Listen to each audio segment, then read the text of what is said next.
We will wait for 2-3 minutes. The participants are joining. So just 2-3 minutes, we'll start.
Lakshmi, ready?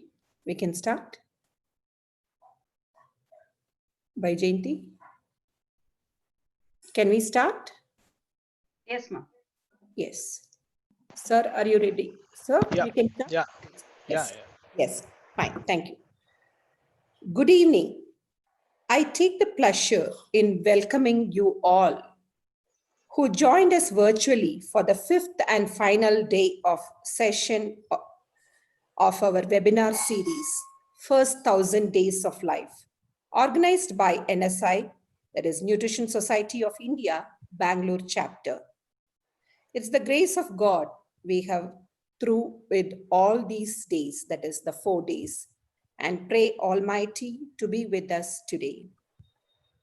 Dr. Subbarao M. Gavravarpu is one among us, that is the NSI family.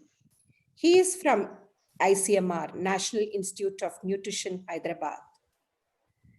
Very active member of NSI. He was the immediate past treasurer of NSI National Board. He never said no to us whenever we have approached him. He was a great support to all the chapters. He has a very good and strong communication skill that you will witness today.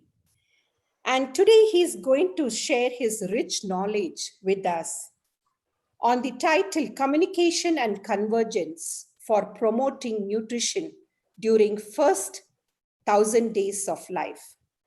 Thank you, sir, for accepting our invitation and being with us here today.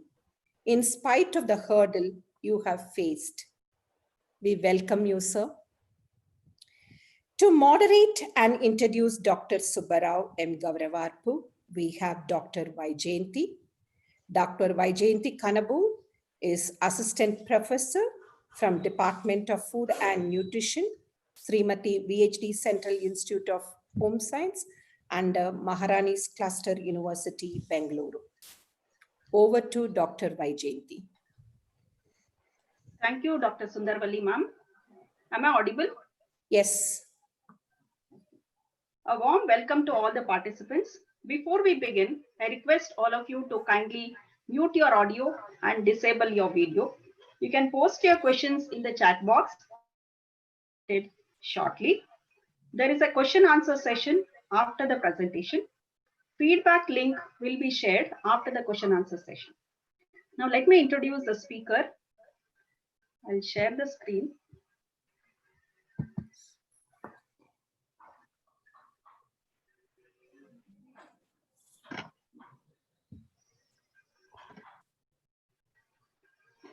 I'm extremely happy to introduce our resource person, Dr. Subbarao Gavravarpu. He is going to present on the topic communication and convergence for promoting nutrition during first 1000 days of life. He is a scientist, Health Communication, ICMR, National Institute of Nutrition, Hyderabad. Before joining NIN, he has served in several capacities in television, press, and advertising. His research interests include health, nutrition, and food safety communication. He has 64 research paper publications in reputed national and international journals. He has authored 11 book chapters and 5 books. I'm sure many of us are familiar with his books. For example, Concepts and Skills for Practical Dietetics, Empowering the Nation Through Nutrition, etc. He has scripted and directed educational films. He has conducted over 250 nutrition and health awareness programs for school children, for women's group, industry, academicians, and other stakeholders. He has received several awards and recognitions. To mention a few, he is a recipient of the prestigious Mid-Career Award from American Society of Nutrition 2020. He is a fellow of Royal Society of Public Health 2019. He has received V.N. Patavardhan Prize from ICMR in 2014. He has also received Young Scientist Award from several professional bodies. He has coordinated the activities of Secretariat of World Health Organization, the WHO, Southeast Asia, Nutrition Research Come Action Network of 11 member countries, and has edited the half-yearly newsletter of this network from 2004 till 2012. He is a member of scientific panel on food labeling and claims or advertisements of FSSAI. He is also a member technical advisory group, a scalable program incorporating early childhood development intervention undertaken by UNICEF. He is elected as chair Health Communication Working Group, International Association of Media and Communication Research. There are many more awards and recognitions to his credit. He brings with him a wealth of knowledge in the field of health communication. With this brief introduction, I request Dr. Subba Rao to, to address our participants. Over to Dr. Subba Rao. Thank you very much, Dr. Vaijayanti and Dr. Sundarvalli. Thank you for extending the invitation. This is very important, and Bangalore chapter has been very dear for me for quite some time, and then we've done many programs together. And this is quite a challenge that I've taken up, because my nutrition communication research largely deals in areas related to adolescent and pedagogical education and school-based education and food labeling and community-based studies, and then diet diversity and a host of other things, but not so much directly related to mother and child nutrition, especially given the context that this is the breastfeeding week celebration, and then we are talking about first 1,000 days of life, which includes both breastfeeding and infant young child feeding practices. Nevertheless, as Dr. Sudavalli has actually asked repeatedly, that there is a lot of enthusiasm from the student group, and there are a number of students. So pardon me if my talk sounds at places like a classroom lecture, because there are few things that Dr. Sundarvalli was telling me repeatedly that I should touch upon, like the approaches to nutrition communication, especially advocacy, social marketing, and things like that. So I just tried to weave everything together, and therefore this lecture is going to be kind of a reality check in terms of how we've been doing our communication campaigns and what is actually envisaged at the national level in Poshan Abhiyan and things like that. That's where the term convergence actually comes from or becomes important. So let me just go through. So this is the topic as suggested is communication and convergence for promoting nutrition in the first 1,000 days. Why 1,000 days? 1,000 days is definitely, I mean, in the last 4 days, you've seen speakers tell you how it is a window of opportunity to ensure nutrition and well-being of the child or future generations. As you all know, the 1,000 days talks about pregnancy 270 days, first year 365, and the second year 365, in all put together 1,000 days, wherein nutrition during pregnancy becomes very important so that the fetal growth and development happens well, and then the child is born of adequate birth weight, and nutritional status is maintained through 6 months via exclusive breastfeeding and all the other measures. And also the infant young child feeding practices further to that, from 6 months complementary feeding, and so on and so forth, till the child attains 2 years of age. That is till the child celebrates the second year birthday. So this is very, very important. Again, some statistics. This would have been touched upon quite many times in the last 1 week, but I'll just quickly go through. Approximately 50% and 23% of women who conceive are anemic. I'm sure you all know what is anemia, and then or undernourished, and about 10% have thyroid dysfunction. 30 to 40% women who conceive suffer from hidden hunger. Hidden hunger is deficiency of vitamins and minerals, and then that's rampant, and that will have an impact even if the mother is in terms of BMI, she's fine. There could be micronutrient deficiencies, and this will have a greater impact on the child's health.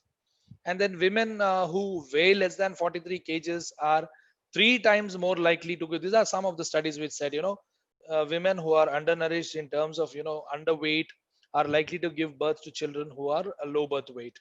And then some studies also show that every 1 kg increase in pre-pregnancy weight, please note that, is likely to lead to 52 grams increase in the birth weight. So this brings to a concept that NIN has been advocating for, more so our director, Dr. Hemlata, has been advocating for, that it may not be just enough to talk about the 1,000 days time frame, but perhaps preconception period should also be included in that.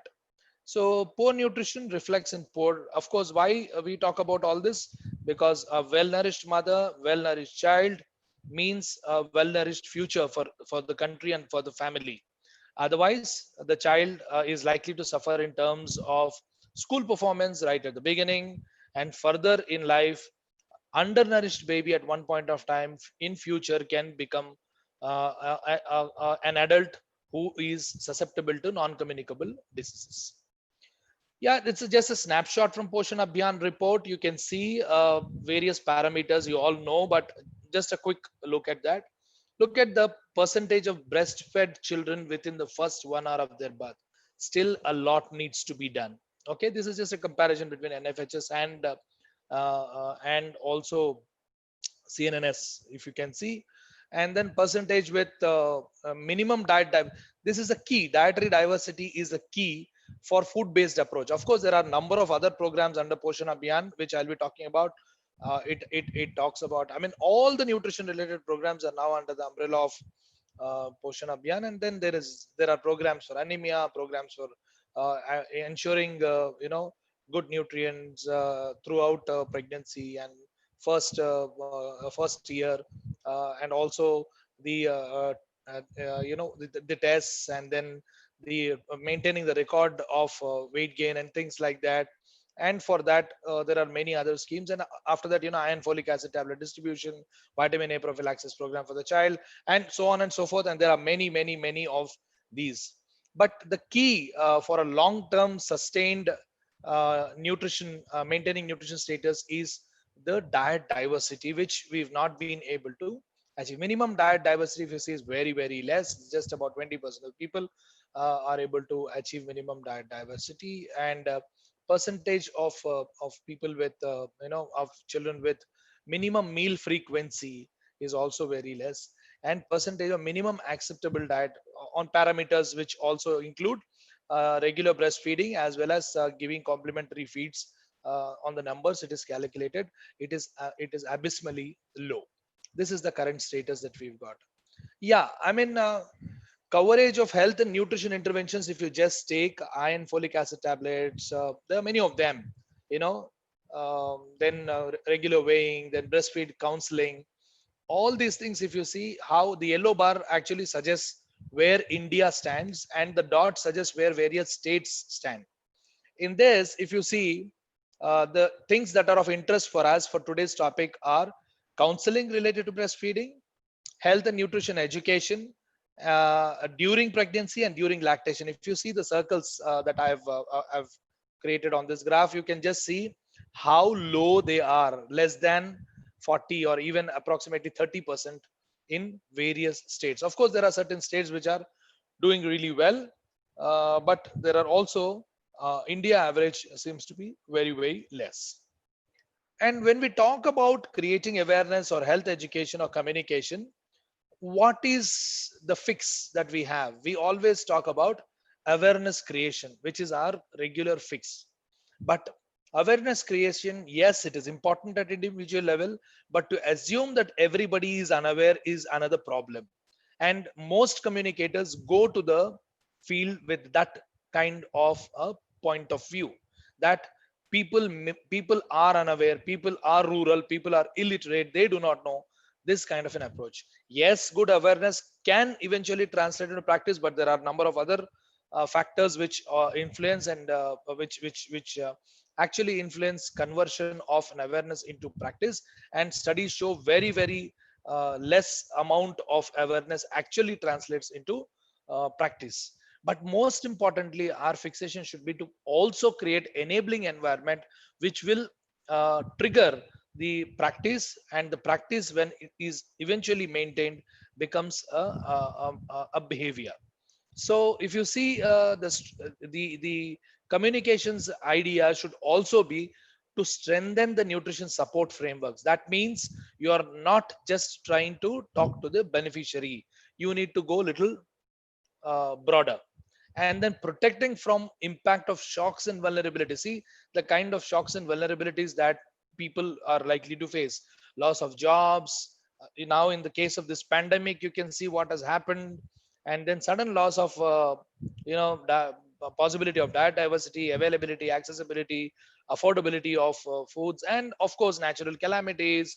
And also probably some kind of an illness that takes a lot of family income, and many other issues that usually happen. And and we should also again communicate for promoting diet diversity. As I said, that's the ultimate most more sustainable approach, but it takes a lot to that. And also increasing access and utilization of services. It is not just enough to have various services and programs available. To generate demand for use of them is also very important agenda, and should be an important agenda of communication. So when we say, why do we devise nutrition communication or messages, nutrition communication strategies or messages? Is it to create awareness? Yes, to create awareness, but that's not the only fix. It should go beyond that. A lot of reinforcement is necessary. If you see any advertisement that you've seen of any FMCG, the fast moving consumer goods, you've seen the kind of reinforcement of message that happens through various media actually makes the product linger in your mind. So the brand recall becomes easier, or what you have to do becomes easier. I'll come to it how social marketing can be used as a strategy. So reinforcement. So if you're thinking you're only communicating to tell people what they need to do, you're mistaken. Most often people already know what they need to do, but it needs a lot of reinforcement to actually convert what they know into what they do. Similarly, empowering people, yeah, giving them information, telling them about the programs that exist, and making people ask for their rights in the programs itself is a big thing in terms of success of a program. We always talk in terms of implementation of the program. We always say that the oft quoted catch phrase for everyone is that in India plans are very good, implementation is very bad. It's not just implementation, it's a public's demand that also is very important. The public, if the public starts demanding, implementation definitely can improve, and communication can invariably play a great role in that particular scenario. And to help them practice, yes, and ultimately when you do all these things, there is a likelihood of behavior change. Then if behavior change is only your fix, and then you do some amount of awareness and say no behavior has changed and come out, uh, perhaps the communication is not successful. It has to be a continuous effort. If you are just communicating because it's your job, no, you will not achieve it. Because people don't know, you assume, no, you are mistaken. If you are just trying to meet target that, I've created 10 films distributed in 50 villages, 700 people have seen, 700 families have seen, or maybe 3,500 people have seen, the numbers don't matter. What exactly is being achieved after that is very, very important. Okay. And if you, I'll get back to Poshan Abhiyan again. These are the various things, I mean, people would have spoken about it. The important things that are around the 1,000 days framework are preventing and reducing stunting of the children. These are all targets to be achieved by 2025, but the plan is to achieve it a little early, like in 2022. But I don't know, I mean, yeah, I mean, it is good to have a plan, definitely, and work towards it. And prevent and reduce undernutrition among children of 0 to 6 years by 2% per annum, that is 6% by 2022. And reduce the prevalence of anemia by 3% every year. It is a great achievement if we can get there. And reduce the prevalence of anemia among women and adolescent girls by 3%. And reduce low birth weight babies, which still exists around maybe 18 to 20% of all children born on low birth weight. And if that can be reduced by 2% every year, it's a great deal. To do this, what does Poshan Abhiyan look for, or what are the components of Poshan Abhiyan? Poshan Abhiyan, I'm sure you all know what is Poshan Abhiyan, and you see these many components that are there. There is grievance redressal. There is also, first thing starts from convergence. Convergence is the mantra in Poshan Abhiyan. Of course, the National Nutrition Program, which was launched in 1993, the National Plan of Action on Nutrition 1995, also talked about 13 to 15 sectors as those which are very important to collaborate to ensure nutrition, alleviation of nutritional problems is done in the country. And it is almost the same, but there is a convergence action plan, that is CAP, the convergence action plan, that is envisaged in Poshan Abhiyan, which talks about convergence at various levels, starting from bottom level to the top level. That's the bottoms up approach, at village level, at the grassroots level, or from there to the department level, from there to the governance level, and from there to the state government, and from there to the central government. Various sectors have to collaborate, and for doing this, there are many approaches. Of course, if you there is a lot of use of information technology on this. If you just go to a Poshan Abhiyan's website and see, the dashboard clearly shows as to how many departments have converged and what is the percentage of contribution of each of the department in convergence. That also is shown in real time and with the dynamic data. And that's very interesting to see how various programs of in 2000, 2007, 2010, and other years, thrice we've done Southeast Asian workshops in under WHO and FAO in NIN, which I had the fortune to lead. And the idea was to actually promote multi-sectoral collaboration, and we had invited people from 11 Southeast Asian countries from different sectors, and their secretaries would come and then sit here for a 5 days workshop wherein they would understand what nutrition priorities of their country are and place themselves and their departments and their ministries to actually help alleviate those problems in their countries. Otherwise, it was all on paper, but people do not know. The people who are helming these ministries and sectors also often do not know. What would a transport secretary know? How one would contribute to improving nutrition status? Perhaps if one knows that transportation has a lot of value in terms of ensuring hospital deliveries, in terms of ensuring food is transported in time, in terms of ensuring diversity is maintained through giving foods that are not locally available, and many other things, a transport ministry would actually look and make plans towards achieving those. So this achieving convergence is a regular affair, and then there are time frame fixed, there are meetings fixed, there are minutes fixed, and there are agenda fixed, and there is also targets fixed, wherein people there is a onus on promotion of various departments and ministries converging. Similarly, the ICDS for the first time uses computer applications, the community applications, wherein a mobile or a tab based real time data entry is happening at the ICDS level, in terms of, so that micromanagement is possible. The data is accessible both at local level, at the central level, and of course NIN is spearheading about this ICDS CAS program in about 6 states, initially as a pilot.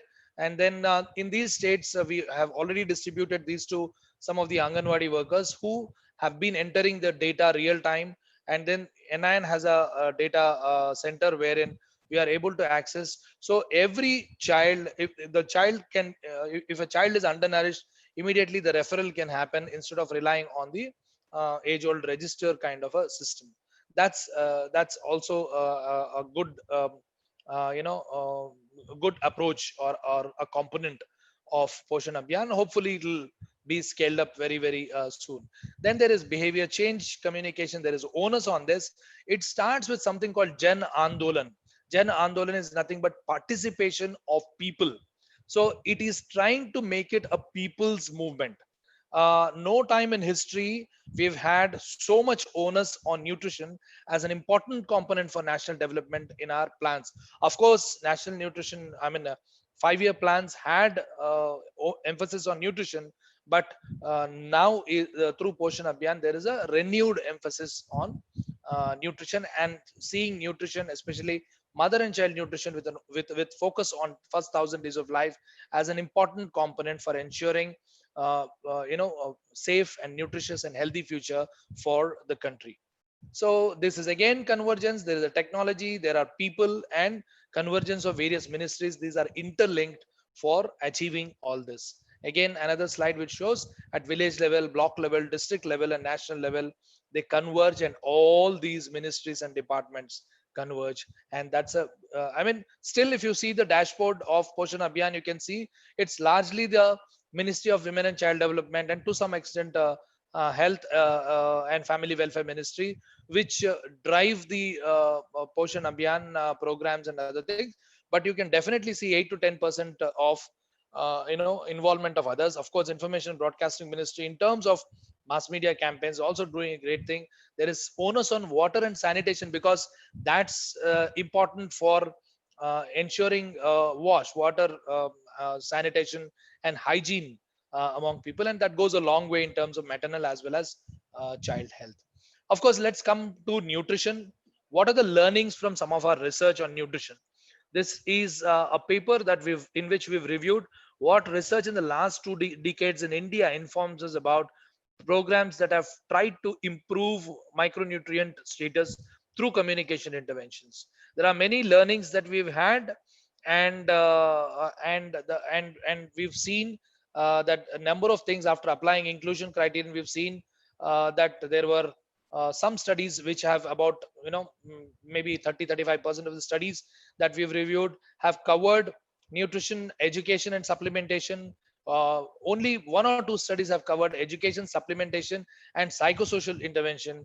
The rest were only emphasizing on education and communication, which means at the end of the intervention they would only measure knowledge improvement, but not the factors that influence the enabling environment that influences behavior change. So from these we also understood that nutrition communication is quite a challenge, because the messages don't interest many. They make eating and living very complicated. They always talk about behavior change, but don't tell you how to achieve it. And benefits are non-immediate, because if there is a health issue, you go to a doctor, you pop in a pill, and then the symptoms are immediately relieved, you are happy about it. But nutrition is something that is usually very intangible in terms of its approach. It's usually preventive and promotional, and it tells people, especially in this context of first 1,000 days, it tells young children who want to be mothers to be eating well, to be making use of all supplementation programs, to be monitoring their health and nutrition status and other things. but with something that is intangible, which says, your future generations, which people can't see immediately. And in some cases, all are not decision makers. It could be the husbands who decide, it could be mothers-in-law who decide, or it could be the grandmother in the house who decides what needs to be done, whether the delivery has to happen in whether the delivery has to happen in in a hospital environment or at home, or whatever is decided by somebody else. So there is likelihood that it is people may feel that it is they are not the decision makers, and they have very limited powers and scope to change. And then of course economies and infrastructure do matter. And this is a classic pyramid of how people's behavior changes from awareness, from not aware to being aware, to having knowledge and trying to contemplate and think, and then having an intention to act on it, then finally acting and sustaining that action as a behavior when it is maintained. But to assume that you always start only at awareness and think that everybody is unaware is very bad. So when you start a communication campaign, it is necessary to actually segregate your audience into those who are already aware, those who have the knowledge, but what are the problems in terms why they are not having an intention to change, or why they are not contemplating about it. So you have to trigger those points in your communication to push them towards the next step. And communication about nutrition, as we all know, happens, this again is a bit theoretical, because this is these slides have been made with students in mind. One to many, and one to one, and many to many. And of course we use media, we use mass media, and we use interpersonal communication, not Indian Penal Code though. IPC is interpersonal communication. And to add to all this, we have got the new media, wherein there are social media, there are um, chatting platforms, there are number of information communication technology based media options, like we are having now the virtual meetings, or maybe a lot of them. But this is adding to the clutter of information, and people, and if that is you in the middle, you are being bombarded by nutrition related communication from many sides. Authenticity of information becomes very important. Added to this, it is not just always nutrition. There is a leaky pot simile that always we talk about. Children's nutrition from birth to 2 years is hampered to a great extent in India by diarrheal diseases, which are because of food safety, which are uh, uh, because of various. Somebody raised hand. Can I take the question a little later? I Sir, saw some. sir, Yeah. raising hand is disabled. We can have the question session at the end. Okay. Sorry. Yeah. Okay. Okay. Okay. And then there is a leaky water bucket challenge that we have to attend to. So when we talk about nutrition, we just don't talk about nutrition alone. We need to incorporate a host of other things which impact nutrition, including food safety. So from farm to plate and beyond should be a culture and context specific perspective. And when we talk about a food risk, we are not just talking about food safety risk, we are also talking about nutrition. Similarly, when we are talking about nutrition, we are also talking about food safety. This is an important thing. Yeah, we know that people generally don't get interested, and then people ask me, sir, what is the best way to communicate? If I had known the magic bullet to communicate so easily, I wouldn't be researching in the field for last 2 decades. There are no umbrella solutions in communication. It is very specific to I think. Can you just I'll just pause for 1 minute. There is an urgent call from the director's office. I'm so sorry. uh,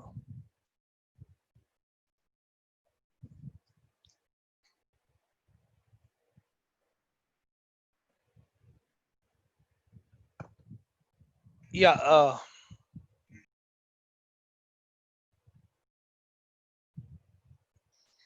Yeah. I'm in a webinar.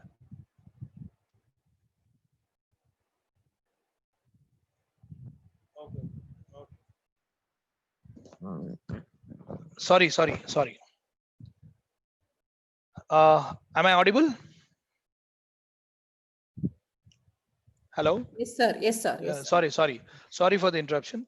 Uh, Convince them, it relates to them. They can change the things. This is what is a people's participation.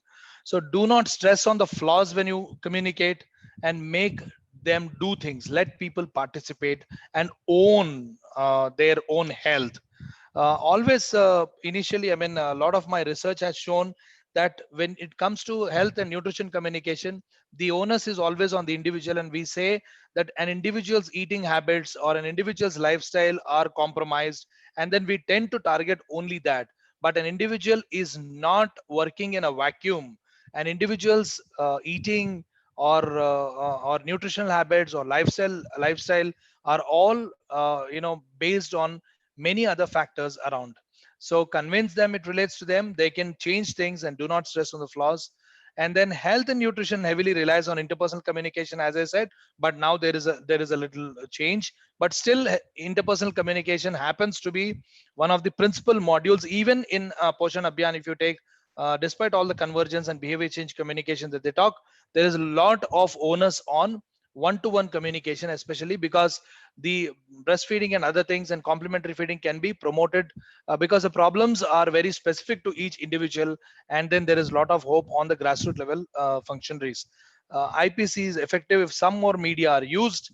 Yes, there is an understanding through research in many areas that it is not just enough. Yeah, interpersonal communication does play an important role, but if these people who are doing interpersonal communication are in turn provided with a few more media in their hand, maybe something to show, something to share, something to talk about, and which will reiterate their message, it'll go a long way. I'll just show a few other research studies that have happened in Bangladesh a little later. Combination of media is necessary to teach. No one medium is mass medium, we should remember. And of course, there are a lot of technological constraints. So don't determine that one particular medium is the best medium. There could be a combination of media that we should look at.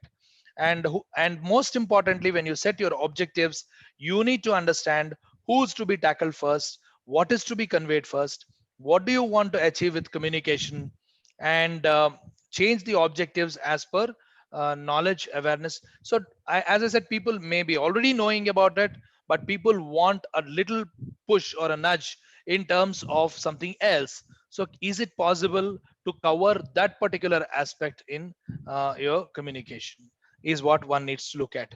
Yeah, this is a very pedagogical learning kind of a thing that Edgar Dale proposed in 1969.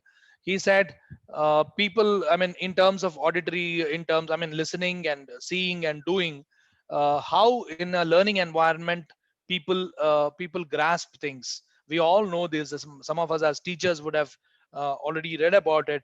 But if you see this, it says 10% of what they do people remember, 20% of what they hear, 30% of what they see. So I am safe there. You are hearing, seeing, and also reading what I am trying to say. But 50% of what they see and hear is also understood. 70% of what they say. So make people say, and 90% of what they do is what they remember. So it is the onus of good communication should be encouraging more and more participation from people. Of course, there are some approaches in health communication. You can see, I'll just quickly talk about two or three approaches, which the terms which we often hear when we talk about communication or nutrition education at community level. One is health promotion and health education. Health promotion was dominated by the view that an individual, as I said, individual is responsible for one's behavior. But of course, after 1986 Ottawa Charter, WHO and FAO and other multilateral organizations have gone little ahead and then said health promotion is not just to be aimed at people, but also at governance, and also at creating infrastructure, at giving them an enabling environment, and so on and so forth. So health promotion today talks in terms of a holistic approach. Similarly, we have health education, which usually has a fix of only creating awareness for the people. But this is also sometimes helpful as a reiteration mechanism, but it will not solve all the problems. Similarly, Advocacy is one approach that we often hear. What is advocacy? We have lots of scientific data available with us. For instance, all the statistics that I have shown you right from the beginning are all known to most of us. But why are we not able to get there? Are they enough to prompt a change? No, sometimes the scientific information and the statistics that we have got are not enough. You need to nudge a policy change through them. How do you do a policy change through them? You have to effectively use media and the people who have influence to actually bring about a policy change. Advocacy in public health plays a role in educating people, and so it's nothing but effectively using or strategically using the scientific information that we've got to grab media attention. So whatever media speaks over and over again becomes a national priority. You have seen in the recent past, a death case of a film actor has become so important because media has continuously advocated for it. And similarly, the priorities are set by media for most of us. It's called agenda setting function of the media. The media sets agenda, and if it talks repeatedly about it, it's a great influencer in terms of getting it. So can we get nutrition to be talked about on a regular basis with the media? How do you do that? With all the data and scientific information that we have to strategically use to use the media. And why should one advocate? Because scientific evidence, as I said, is not is necessary, but it is not enough to get a policy change. A policy change cannot and should not be the technical fix. It should be a public process that we talk about. And how do you do advocacy? How do you identify? For instance, if you take first 1,000 days of life, there are a lot of things. Mother's enrollment, first of all, for a program. Second is when they determine that they have I mean when does the mother determine that she's pregnant, and when is she enrolling for a program, and then when is she actually following all the norms that have been fixed? Is she taking all the supplements? Is she eating well? There are many areas in which you can intervene, but geographically, culturally, these priorities differ. So how do you identify that issue? How do you define your goal and objectives? So you have to do stakeholder analysis. Who are the stakeholders in the entire process? Is it the family? Is it the immediate family? Is it the rural area, or is it the city in which the lady is, or is it the workplace? Is it what? I mean, where are the influences, and who are the stakeholders who are actually giving this kind of push to the woman to actually change the behavior as desired? So, and when you know all these things, you can create an action plan. It is not just enough to have an action plan for communication. It is very, very important to have a monitoring and evaluation component, so that you go in regular intervals and then see what you've deployed is working or not. If it is not working, there is always scope for course correction. If you don't do that course correction or monitor or evaluate regularly, monitoring and evaluation is a bigger area. It has a lot of evaluation processes at formative stage, at process stage, and also at the end of the program.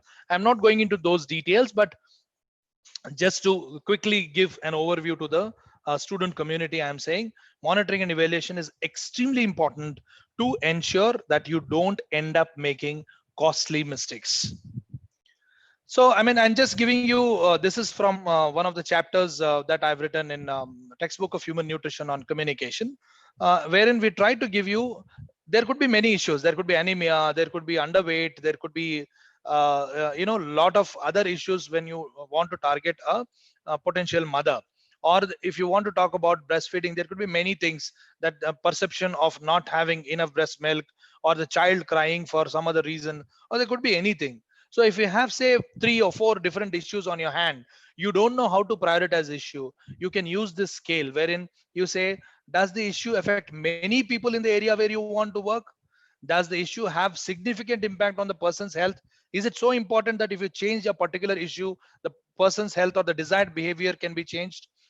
So if you start ranking on all these parameters, is the issue linked to the rights or abuse of the rights? The issue is consistent with the broader national, is it consistent with the broader national priorities that we've set for ourselves?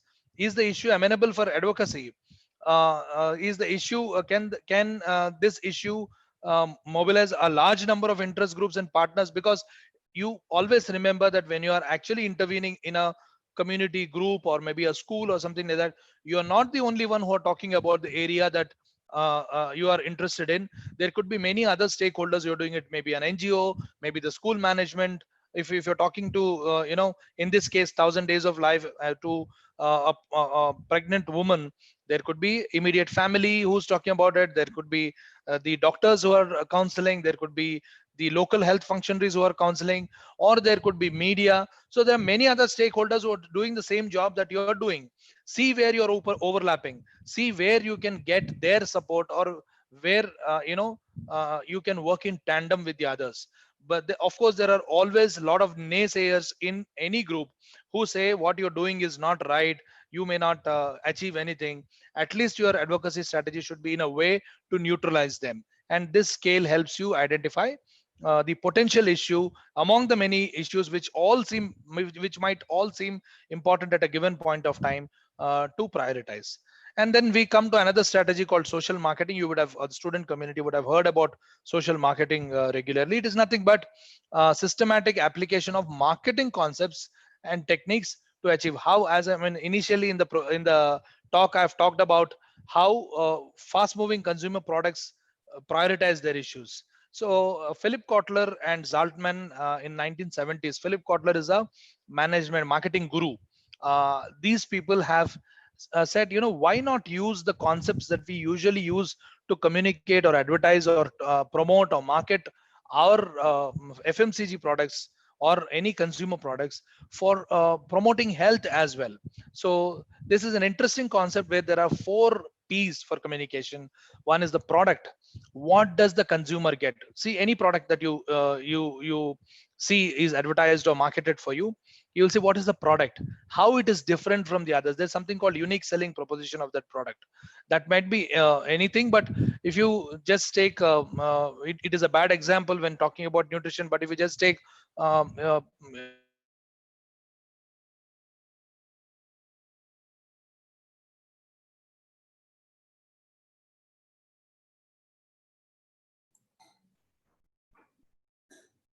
Hello, sir. Sir?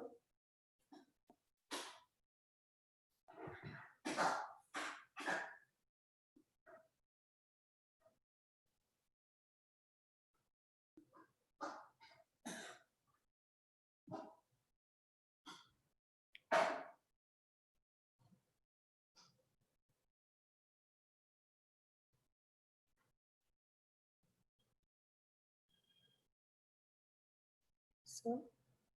Voice is not heard. Hello? I think the network problem. I think he. Not yet, sir. I think am I back? Yes, sir. Yes, yes. I am so sorry. Where did you lose me? I think one slide. We Social. were talking about price. Hello?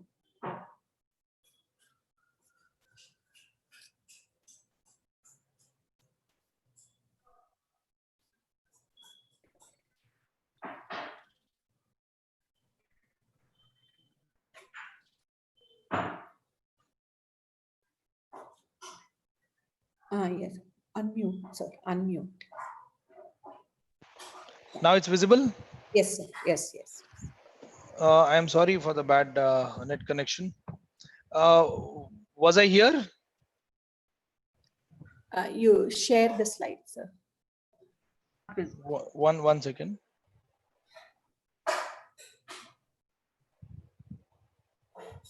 So you were asking me about use of information technology, and these are the problems of information technology.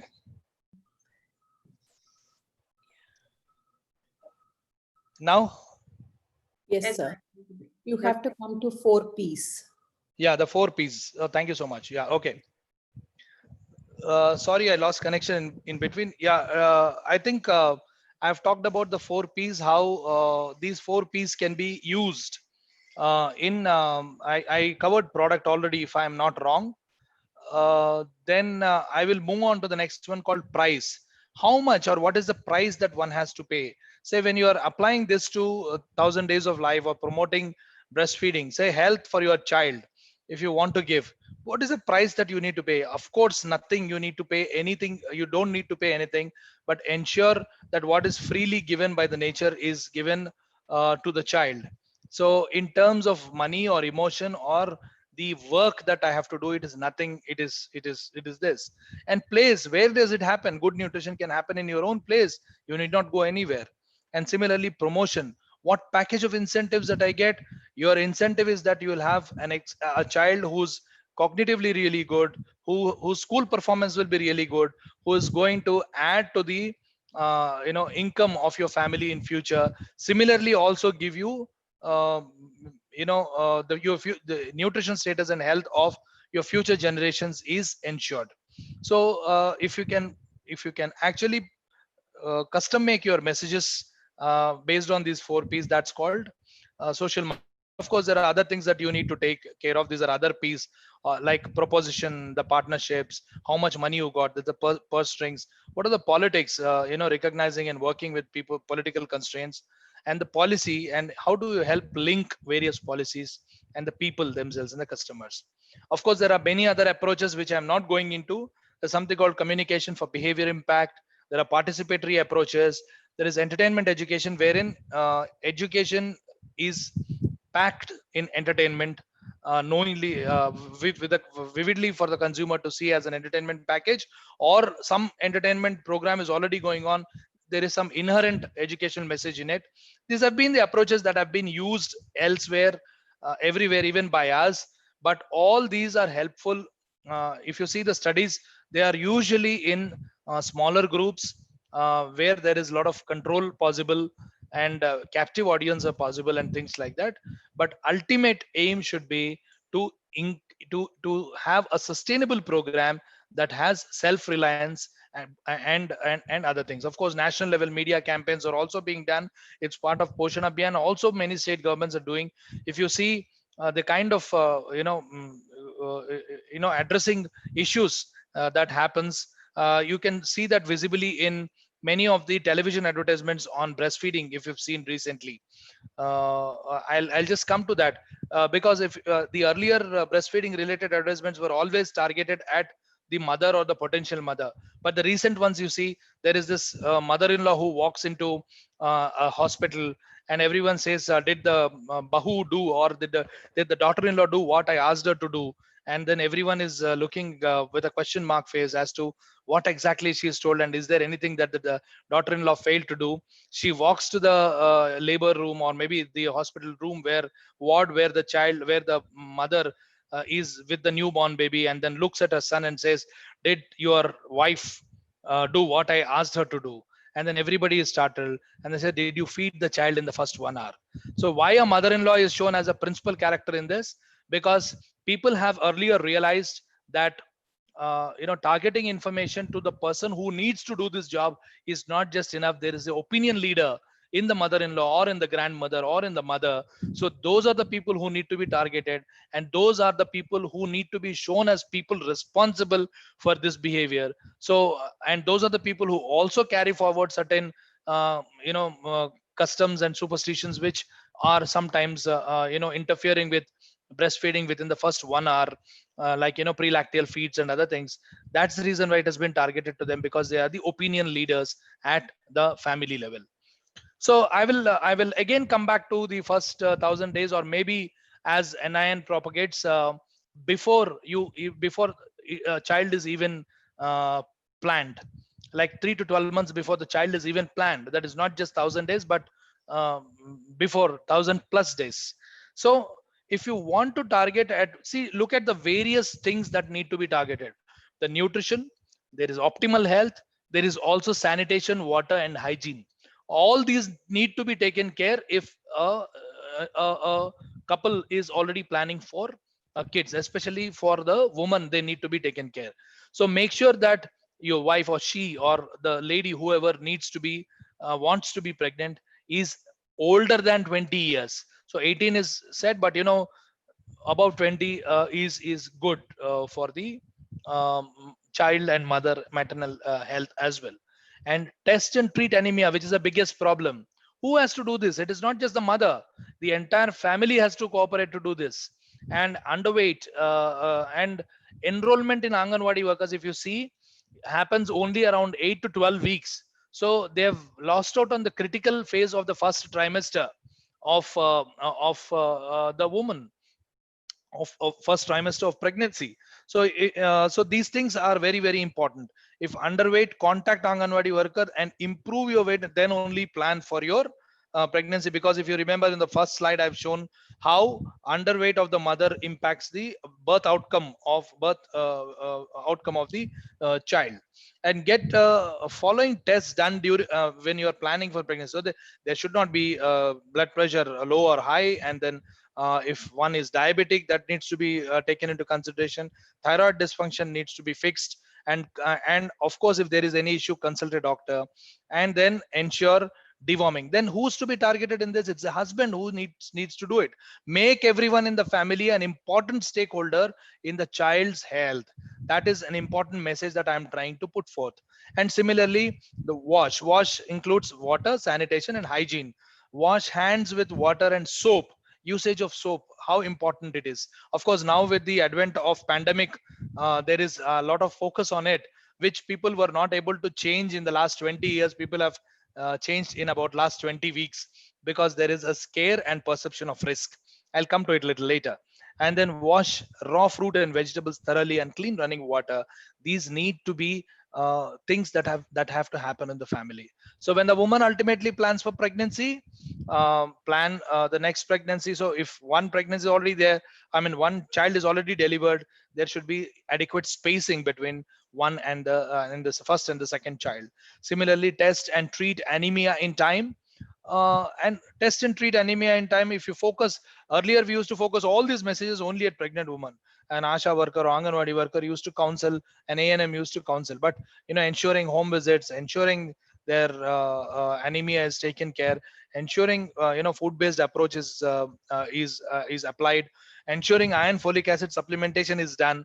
All these mean you target different people, to promote more of counseling. Perhaps you need to communicate to the Anganwadi workers or the grassroots level health functionaries. So it is not just the beneficiary. To ensure at each level there could be different audience depending on the issue that you're choosing for communication or ensuring convergence.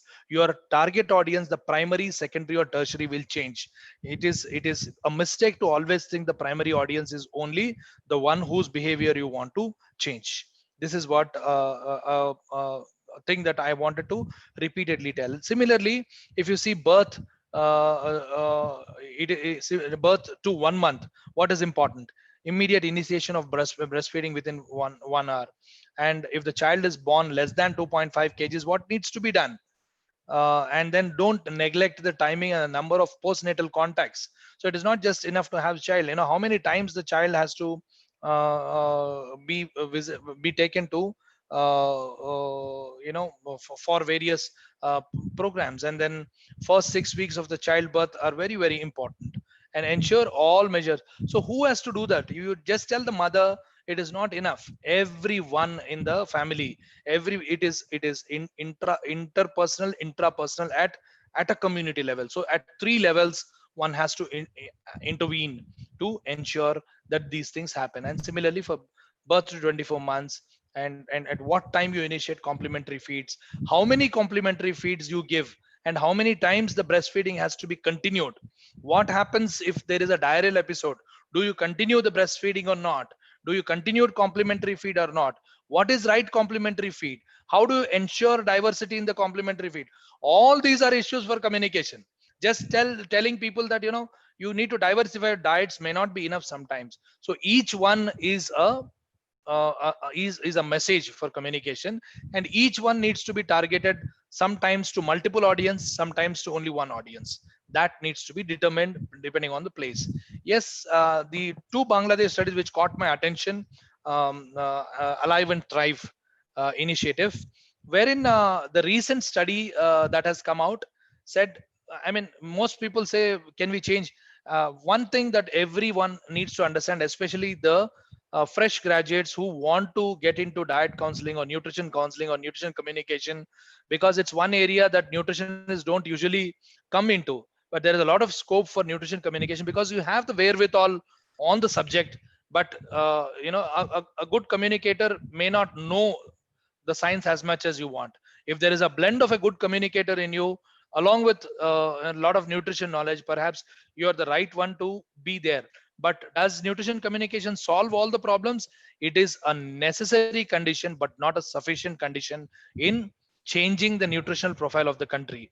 But what do I mean by that? It has to be necessarily there, but it has to it has to be part of a bigger package.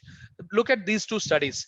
The first study talks about nutrition intervention using behavior change communication pattern with intensive nutrition communication, um, without additional. All this while I've been telling you that enabling environment needs to be created, economy needs to be fixed, people need to be given resources to change their behavior.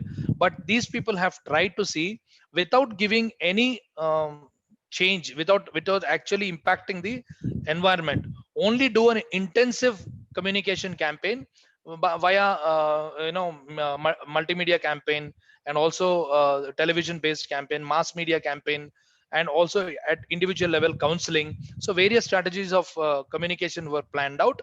And in control group, what they have done is, it is a cluster randomized study. In some clusters they have given this intensive communication. In some clusters they have given the continued the existing communication pattern, that is non-intensive. What they have seen in this study is that the women, of course, started uh, self-employment. The women who had children started self-employment, and there was expenditure on the food they have calculated. At 2014 scale, they have neutralized the local currency, and then they have actually seen the expenditure that has been done, that has been the family is putting in on buying various foods. So in terms of eggs and flesh foods and certain other food groups, there was good change in terms of how much the family spent.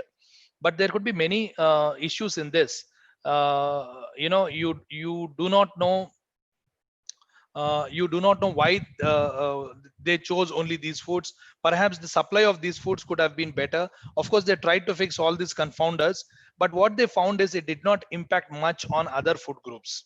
So here, this is very clearly shows communication can change certain things, but cannot change everything.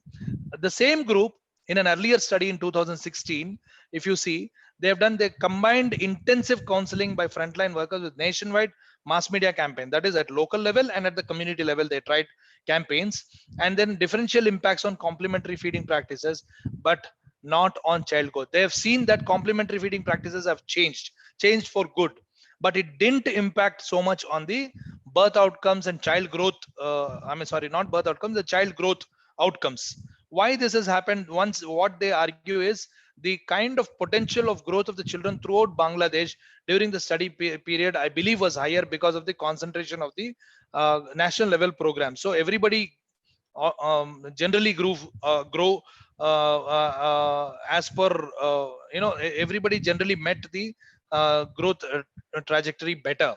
So that's the reason why they could not see much difference between control villages and experimental villages. So this again tells us that communication can definitely impact at a certain level, but it is not all to change the entire scenario. And now I come to the most important part also, that speaking about communication, we need to talk about the current pandemic situation, why it is very important. And I'll introduce you all to a term called infodemic. Infodemic is nothing but a massive or overabundance of information that is there among all of us, that makes sometimes hard to see which is credible information and which is not credible information, which is trustworthy. You all know this, day in and day out, you get so many messages on your mobile phones, and each one is a broadcaster, and you tend to send it out to so many other groups, which multiplies into other groups. But authenticity of information is very, very important. So at this juncture, when infodemic is there, as nutritionists and as dietitians, we have a large and a very, very big role to play. And I think this is a very good opportunity for all of us to piggyback nutrition messages on this infodemic scare that people have got. I'll tell you how. So if you see the recent study that was published in nutrition reviews in July 2020, there's a Brazilian group. What they have done is they have seen the dietary recommendations during COVID-19, uh, and they have assessed the dietary recommendations given by various professional organizations, including FAO, WHO, and nutrition societies of various countries. About 22 of the different countries' dietary guidelines were assessed, but all of them said almost all documents encourage consumption of fruit and vegetable. That is because fruit and vegetable are rich in micronutrients, and micronutrients go a long way in improving your immunity. So people now everybody wants what are the foods that help improve immunity. In the garb of telling them to improve immunity, you can in fact improve dietary diversity now. Now is the time when women and pregnant women and even complementary feeding lack diversity, as I've shown in the earlier slides in the graph, how bad in terms of diet diversity our complementary children's complementary diets are. So now is the time when you say, you can build immunity, and immunity can help you fight infections, and this is what you need to have. It is very good messaging. So messaging should also be dependent on what people perceive as a risk. Can we piggyback our nutrition communication on people, on what people perceive as risk? If you say your risk is enhanced, risk for ill health is enhanced with by not doing something, then people might actually take up that as an important message. Similarly, 31% of the guidelines highlighted the importance of minerals and vitamins like zinc, vitamin C, and dietary supplementation has not been linked. This is one thing that we need not talk in this particular thing, because dietary supplementation should go on. But the guidelines here say, I mean, carefully you need to understand that the guidelines here said any additional supplementation that you take will not actually prevent COVID from coming, but definitely it might help you. But if that also, it helps only to those who are under nourished in terms of those, I mean, who have deficiencies of those particular micronutrients. Okay, supplementation with vitamin C and D, zinc, and selenium may be potentially beneficial for those who are at risk or those who are already deficient. Please note this. But it is okay. I mean, for those, we know in Indian context, people are generally deficient in terms of micronutrients, that is called hidden hunger. So this again can be one of the areas where we can say, yeah, you can ward off infections if you have good immunity, and this is the time you eat, and then in the process we are actually improving mother and child nutrition. This will go a long way. I'll see, this is what is the flow. Risk factors are these, and healthy diet should complete this. In fact, in our mother and child nutrition, we also talk about these healthy diets, fresh fruit, vegetables, nuts, healthy fats, low fatty diets, and lean meat and things like that. Lean meat and things like that. So please, that's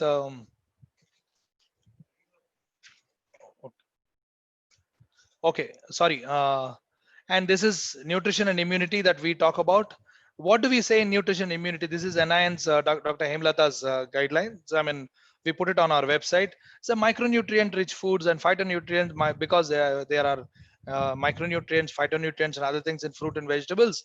So, and also whole grain, please have them, because they enhance your native and adaptive immunity and regulate your immune function, aid immune memory, help clear, or scavenge antioxidants, all these things.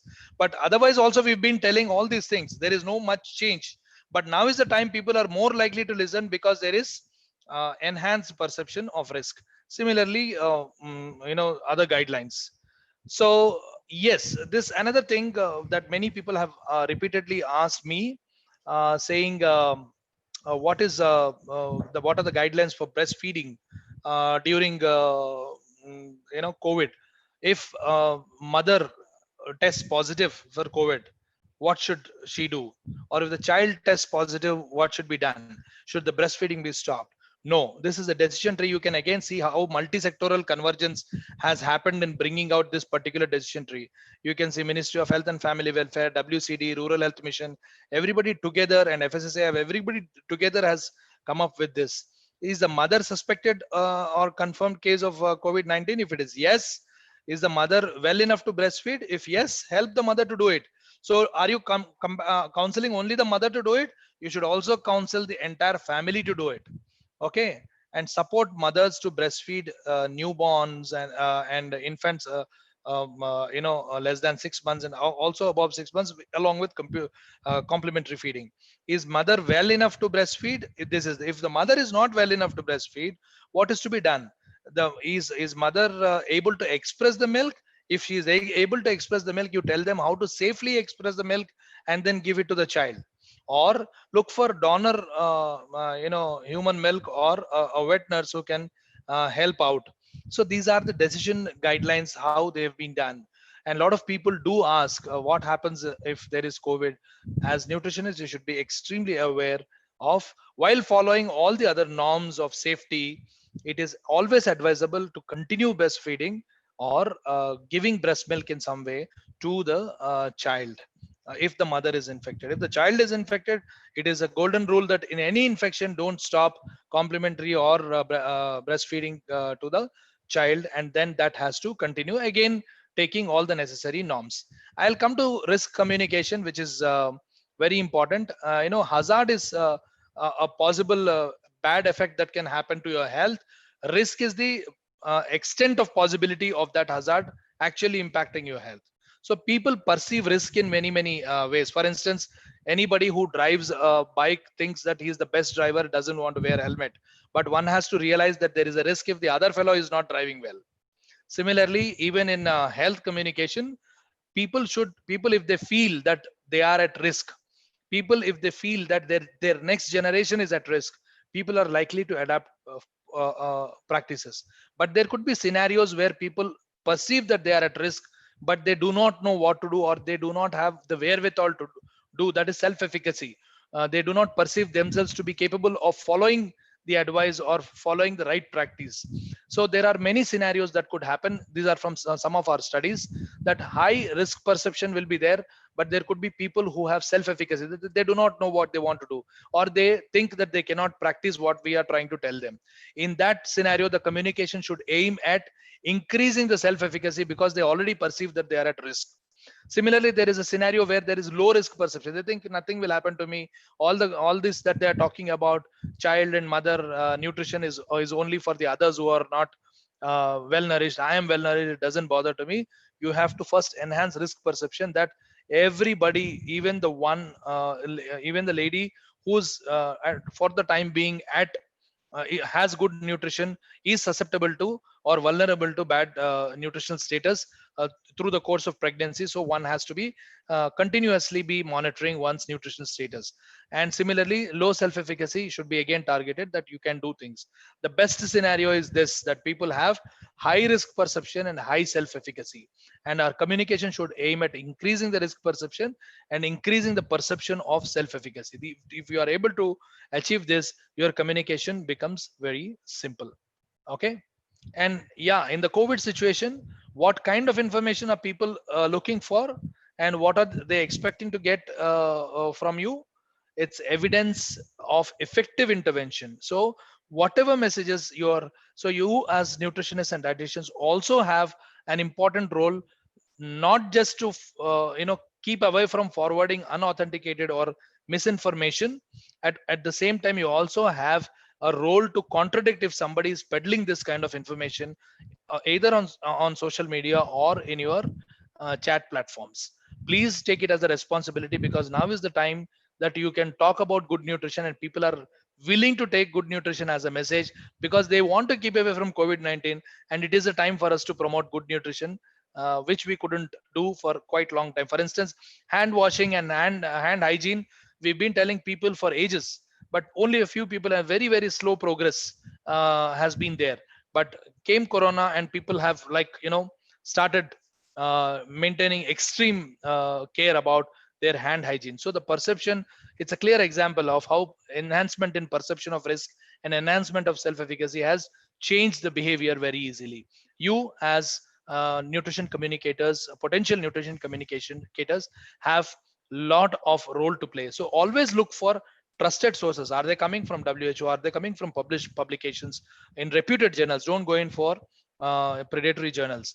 And then government sources like FSSAI, like MOHFW, like WCD, like Poshan Abhiyan.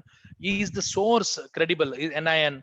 You look for this information. There's a whole lot of information that is available in on NIN's website also. You can just see them, and general announcements of the government, and all these things to be taken care. And then you have a great responsibility, and not, of course, what people are saying on social networks. Again, it's the same thing. How can people help in fight against? If you can't confirm the information, please don't forward that. Use your information communication technology very judiciously. If you can't confirm the authenticity of information, better not to share it. Participate responsibly, and as nutritionists, please don't highlight a single nutrient as the greatest nutrient and then it will exalt person's nutritional status. No. And yes, there are certain single foods which have certain nutrients which can help build immunity, but don't say that only one particular food or highlight one particular food. Talk about diversity, talk about multiplicity in the food groups that need to be incorporated in a daily diet. So these are very important, and share information very responsibly, and keep learning. The nutrition landscape and the health landscape has been changing in the pandemic time. So it has been so drastically changing that there is every day new information is coming. So look for authentic sources and update yourself with this information. This is very important.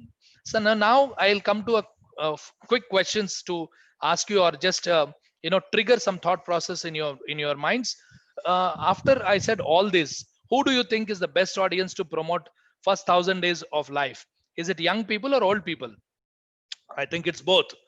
You start from a young age, but you also motivate the old people to actually be a good promoters of good behaviors within the family, because they're the opinion leaders. Should we talk to adolescents or the middle-aged? Yes, again, both. Should we talk to rich people or poor people? Because nutritional deficiencies don't see rich or poor. Even people who are overweight, obese, or people who are apparently healthy have a lot of micronutrient deficiency disorders, and poor people are not always undernourished. There could be well nourished poor people as well. So you will have to target to both. Should we talk to researchers or health professionals? Again, both. Policymakers or implementers? Yes, again, both. So please forget the concept of targeting only to the person whose behavior you need to change.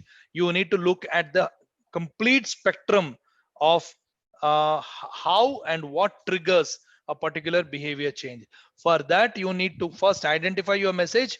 After you identify your message, you identify who will be your primary audience and what will be your primary medium to communicate that particular message to the people. Now, it is all a multi-pronged approach. Behavior change communication. Behavior change is one of the objectives. Reinforcement is an objective. Change in social norms is one objective. So for this, what are the approaches that are likely to be useful? I mean, this is from some of the health communication related studies. So continuous communication for behavior change, reinforcement, long spanning multimedia approach, continuously reinforce the message. And similarly, change in social norms can be achieved to an extent by social marketing, empowering people. So, but these are not, but mustering support of those who matter, who can change policy, is also an important part of communication that we need to look at. So, but the most important question is what first? Who's to be tackled first? Is it the policymaker or the beneficiary? Is it the beneficiary or the person who influences the beneficiary? Is it the person who influences the beneficiary or the one who takes care of the immediate environment of the person? So it could be everyone, the manufacturers, so stakeholders are everyone virtually for communication. So what do you want to achieve through your communication? Change according to what is already known to the people. You are not the only one who is communicating. There are many others who are communicating. Try to align your programs with them, or at least seek their help. So often, as I said, people ask me, sir, what is the best innovative approach? Innovation is never in approach. These approaches are all theories which have worked in some places, but sometimes they may work, they may not work. You need to know your audience and your scenario very well before you communicate. So innovation is not in the approach. Innovation is in the right combination for the right audience in the right context at the right time. That's very important message. See, these are examples of some of the things that NIN has brought up with. See, the first 1,000 days plus that we were talking about, we targeted this to the newlywed couples. We said, gift your bride nutrition and health for better future across generations. So we are saying your family is going to benefit if you are actually giving this to your bride. It's to the newlywed couple. So points to ponder is age at pregnancy, ideal weight, what is the, is she anemia free, are you looking at wash, or do you have a toilet and other things at home, and good health of your family and future generations is ensured if you are taking care of her. Similarly, these are diet charts. This is again convergence, example of convergence, wherein Ministry of Health, Ministry of Women and Child Development, National Rural Mission, and NIN have come together to diet charts for pregnant women. These are available. This is just an example of Northeast India, but for each region of India, we have given a diet chart for pregnant women. It is freely downloadable from NIN's website, nin.res.in, nin.res.in. See, in this you can see very clearly locally available foods, early morning what should be done, breakfast what should be had, in terms of ensuring that there is diversity, there is also adequate amount of nutrients. So these are the 5 key messages for ensuring household food safety that we have developed for Indian context, not the WHO 5 keys for food safety. Again, these are also important along with good nutrition for first 1,000 days of life. And with this, I thank the organizers very much, and I'm glad to take any questions. It is such a vast topic that I could not cover certain areas. It's already about 4:45, and then I can take a few questions very quickly if that's fine. Thank you, Dr. Subba Rao, for your excellent presentation. You have given a very good take-home message. Every family member is a stakeholder in the child's health. You have also highlighted the significance of convergence of various sectors. Now, with your permission, can we take up 1 or 2 questions? Yes, please. Yeah. In a public forum, awareness levels vary from person to person. How do you assess the knowledge level when you address such a group? Yeah, often in a public forum, if you are a speaker like me today, there is no means that I can assess the knowledge level of all the people who have attended the symposium. So I mean, it is generally a given scenario, but actually if you are a well-versed communicator and then actually handling communication at a community level, maybe doing a counseling session or something like that, you can make sure, or you can see from over practice, you can see how people are interacting and what is their knowledge level. But if you are actually designing a campaign, it is very ideal to do a formative research and segregate your audience based on the gender or age group, or maybe the awareness level and things like that, and target specifically each message for them, because the same message cannot be delivered to everyone. Okay. Thank you, sir. Yeah. There is one question. Are there any studies to show that what is the time taken for moving from creating awareness to action? Yeah, it is not very clear, and what percentage of people move from awareness to behavior change or action is also not clear. Depends on the message that is being given. Some studies related to smoking cessation and other health related issues have shown that the knowledge to behavior or practice movement is just about 10 to 20%, and sometimes it doesn't even sustain. But that needs a continuous campaign and also continuous monitoring and evaluation process till it becomes a sustainable approach. Only then you can withdraw as a communicator. Okay. Thank you, sir. You have highlighted on how COVID-19 situation can be used as an opportunity for communicating or creating nutritional awareness. There's a question on what will be the exact tool of communication in COVID-19. What is your view? What is a tool? She is asking about the tool. It's a nice question, but what do you mean by tool? I mean, does she mean what is the right medium for communication? And if you've seen, there is no one medium which is good for everyone. It's a multimedia approach always. And as I said, every one of us today is a broadcaster, as a communicator. So there is now communication is not concentrated in few people who have the power. We all have the power of communication in our hands. So you can be a communicator and you can be a tool of communication. So what is the best one depends on your audience. If you're talking to your college group or a friend group, probably WhatsApp group can be a good mode. But if you're talking to somebody else, perhaps it could be something else. You should see the technological constraints and also the media that are available and used frequently by the group that you're trying to target before you devise your communication. I hope I answered the question because it was not very clear. Yes, sir. Okay. Many of the college students, for the research work, they take up this KAP survey, Knowledge Attitude Practice Survey. Please guide us on how to assess the effectiveness of the media. Or Sorry, can you repeat the question? Yes, sir. See, many of the college students, they take up mostly this Knowledge Attitudes Practice Survey, KAP survey, that's all. Beyond that, if they want to go for some intervention studies or to assess the effectiveness of the media, how to go about? Yeah, I mean, it's a nice question, but all the studies, if you've seen, if you just go back into research and then see, most studies have assessed, as you said, the awareness change. And some studies have assessed how effective my communication package has been. But that should not be your fix. You should never try to see which medium has worked well or which thing has worked well. That should be part of your formative research itself. You should know which medium works well with the group that you plan to intervene, and what messages are to be given is to be determined, and then use those media and then see probably awareness for some time, and then probably how much of it converts into practice. And to even do a KAP questionnaire thoroughly, there is a long drawn process. There are some of our studies, if you can see, in public health nutrition recently we published on how we develop the KAP questionnaire itself. There is a process. There is something called difficulty index. There is something called content validity. So if the questionnaire itself is properly devised, some of these things can be easily overcome. So you can, I don't remember the title of the paper, but it generally is about development and validation of a knowledge attitude practices questionnaire for assessing the micronutrient status and diet diversity or something like that. Public health nutrition. It is by Konapur et al. It is my student Archana Konapur, and I am the corresponding author. You can search on public health nutrition, or I'll share it with Dr. Sundarwal. It can be seen. Yes, sir. That will be really useful. Please share it, sir. Yes, Yeah. sir. There's one more question. How important it is to include the male members in community nutrition education?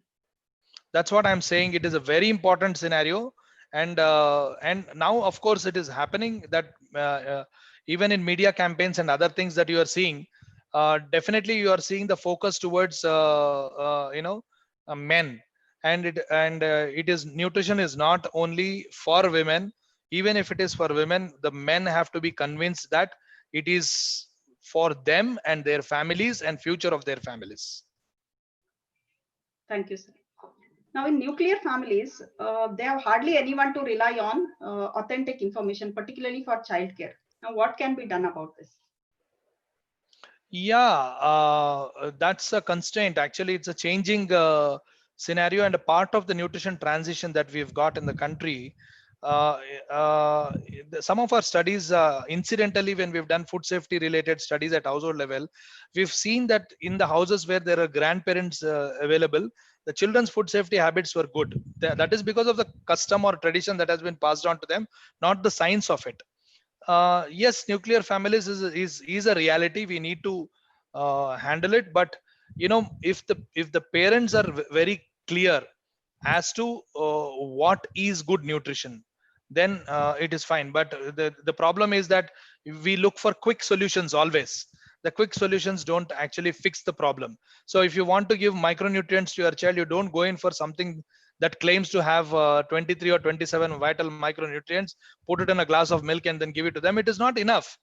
It is the diversity which is very important, and diversity should be a necessary life skill that everyone has. If that happens, and nutrition happens as a life skill and not as just knowledge, then it'll, whether it is a joint family or a nuclear family, it becomes a norm within the family to have good nutrition.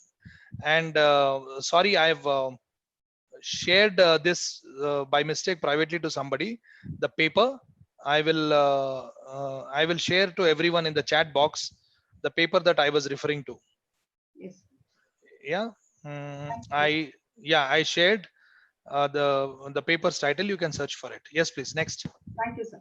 Can we take another 2-3 questions, sir? I'm open.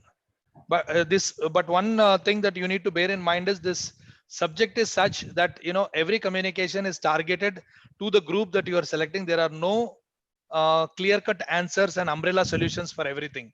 So sometimes it is likely to be little vague, but you need to understand that that is the constraint of a health communicator. Yes, please. Next question. Okay. How to control irrelevant messages?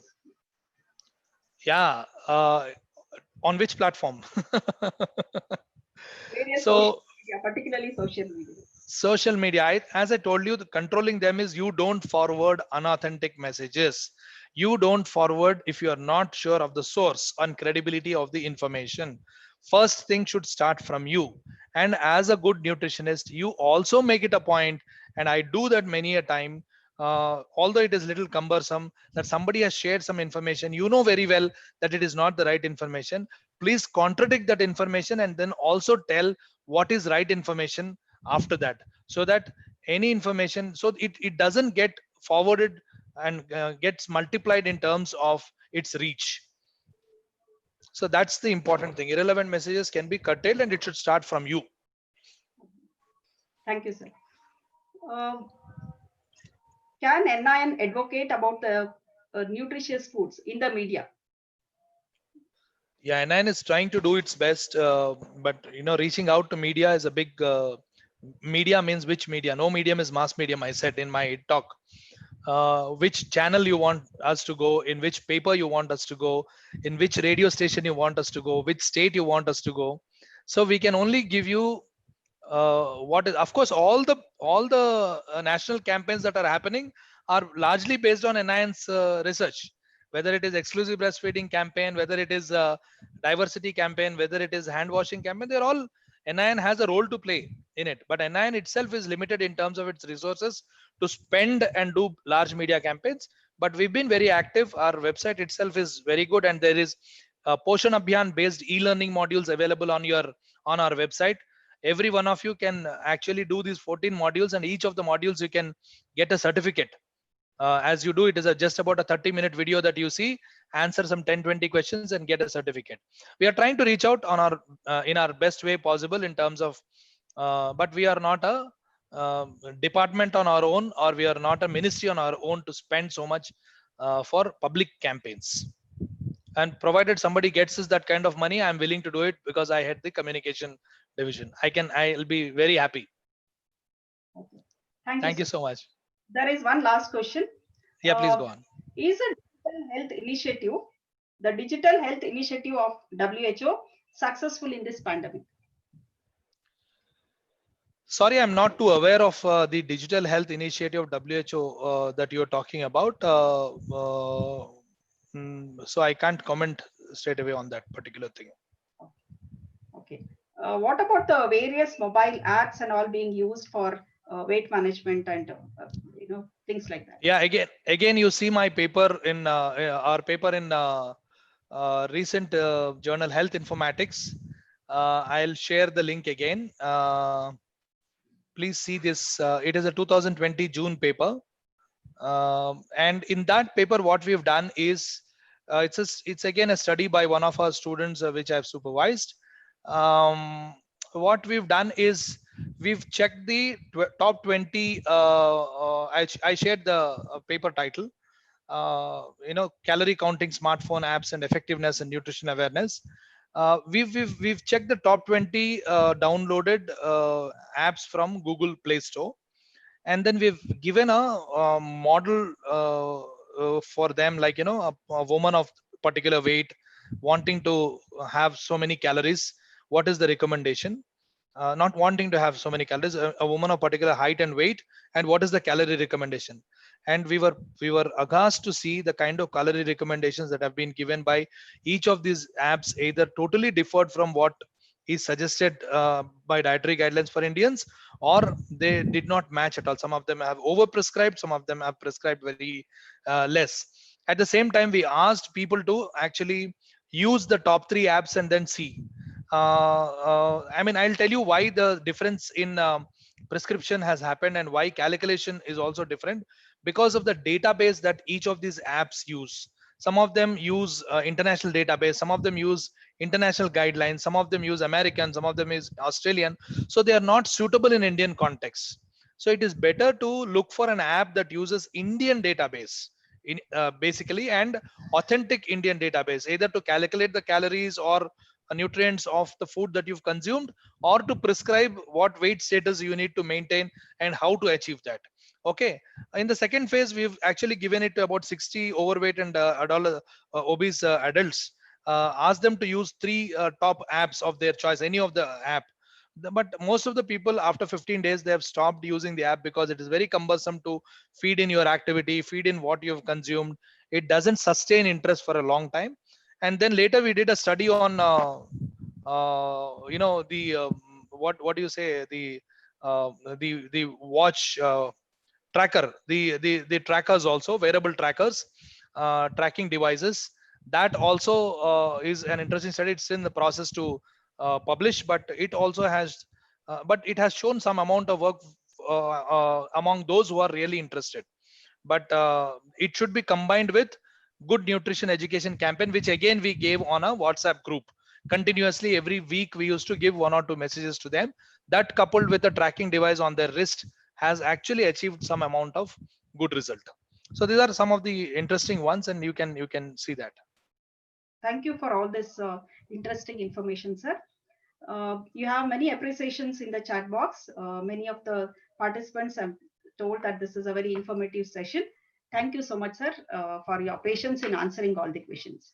Over to Dr. Sundarvalli, ma'am. Good evening. As I said earlier, I told you that the communication from Dr. Subba Rao, always it will be very, very effective. Same you proved again, sir. It was a very, very informative session.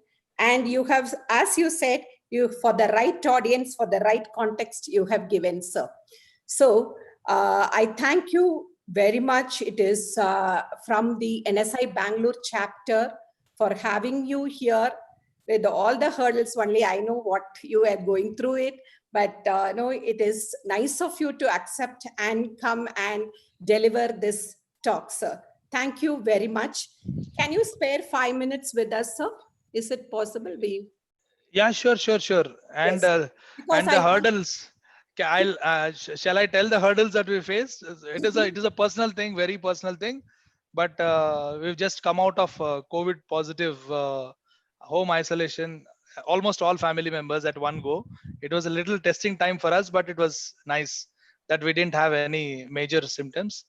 And thank you so much for being patient with me. I've been very, very incommunicado many times, not giving information at the right time. But thank you for being too patient with me. Thank you, sir. But nice of you. So I will conclude this. So be with us for 5 minutes, sir. Okay. Yes. So we have come to the end of the 5 days webinar series. It is a time to thank everyone who made this webinar possible. This first 1,000 days of life for commemorating the World Breastfeeding Week. I feel for a seminar or webinar, 4 things are very, very important as mine: the speakers, the technical support, the participants, and the organizing team. So I will go in this order. The speakers. I'm very thankful to all the speakers who have they have accepted our invitation and they have given their wonderful knowledge. They have shared their knowledge with all the participants who were here with us virtually.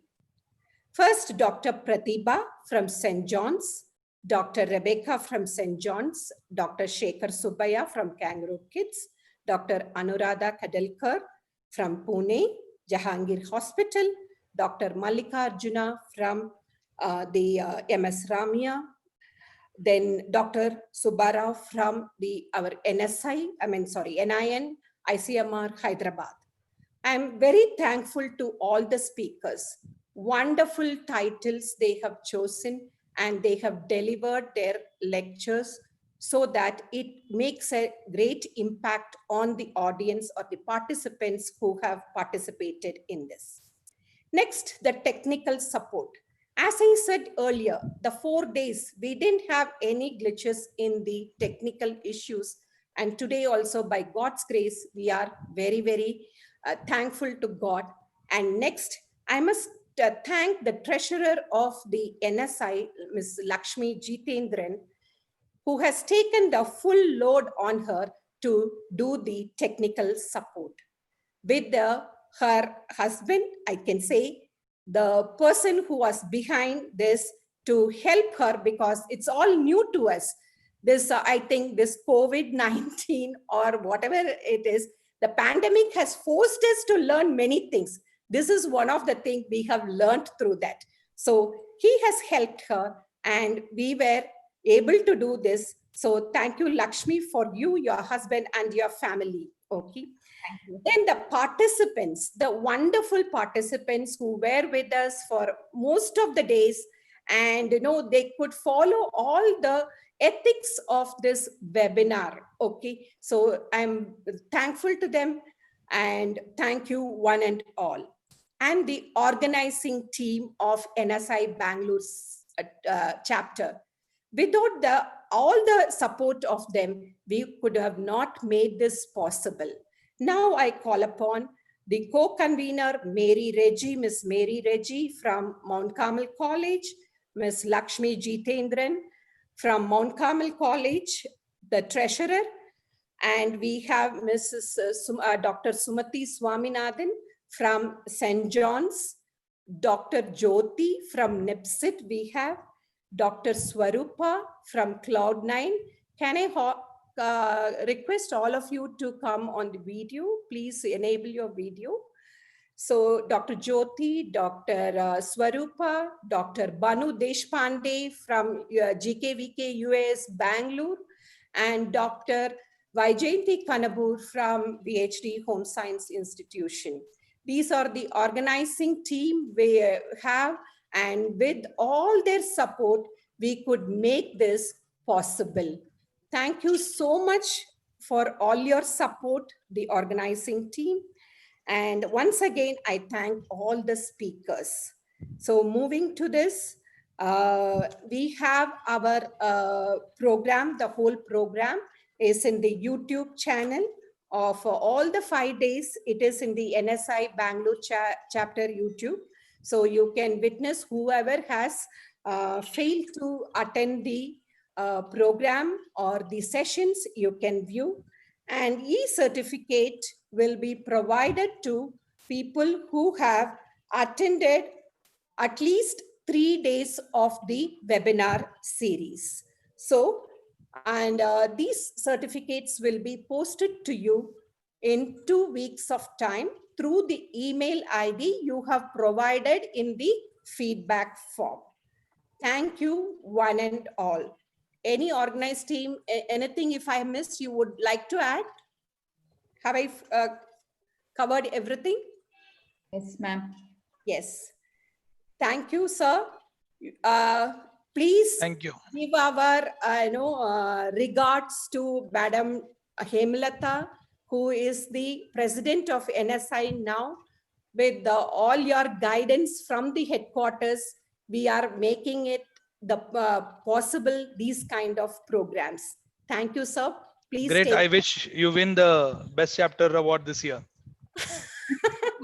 Thank you for your wishes, sir. Thank you so much. Coming up with you can do it. Yes, sir. Thank you so much, sir. Thank you. Thanks for inviting. Namaste to everyone. Sir, 1 minute. We will take a photograph of, yes, Lakshmi. Yeah. All known faces. I know Lakshmi, I know Mary, I know. Yes, sir. Known faces. Jyoti, I know everyone.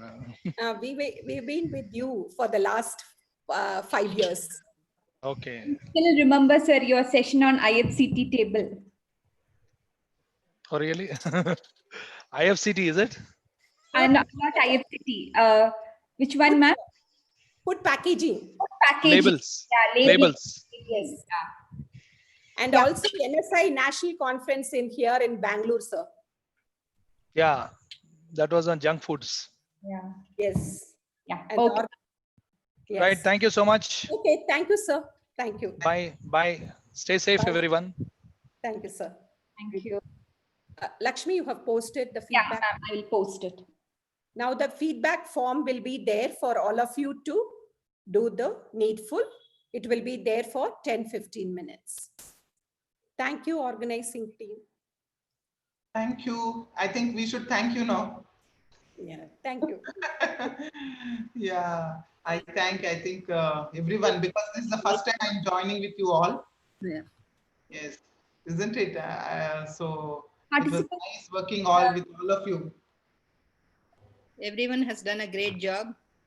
Teamwork, and particularly Lakshmi. Yes. Yes. Good. With all of your support, only I did my job. Really great. Vijay, thank you for moderating the session. It was wonderful. Forgot. Vijay. Thank you, ma'am. Yeah.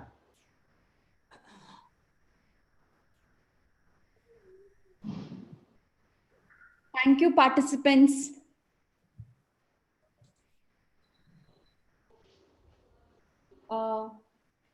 I can see when Priyanka Jain was asking, Regarding feedback. not 3-day certificate, something. Wait 1 second. I think, ma'am, you can announce once more. What is the criteria to get the certificate? Ladies, the participants, you will get your certificates if you have attended 3 days of the sessions and filled in the feedback form.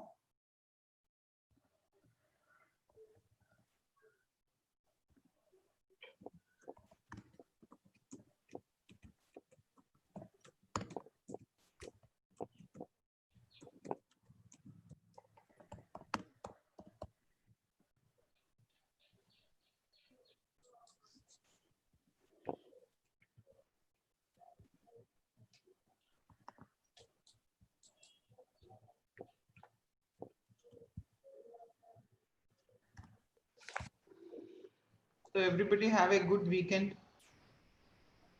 Tomorrow you are working?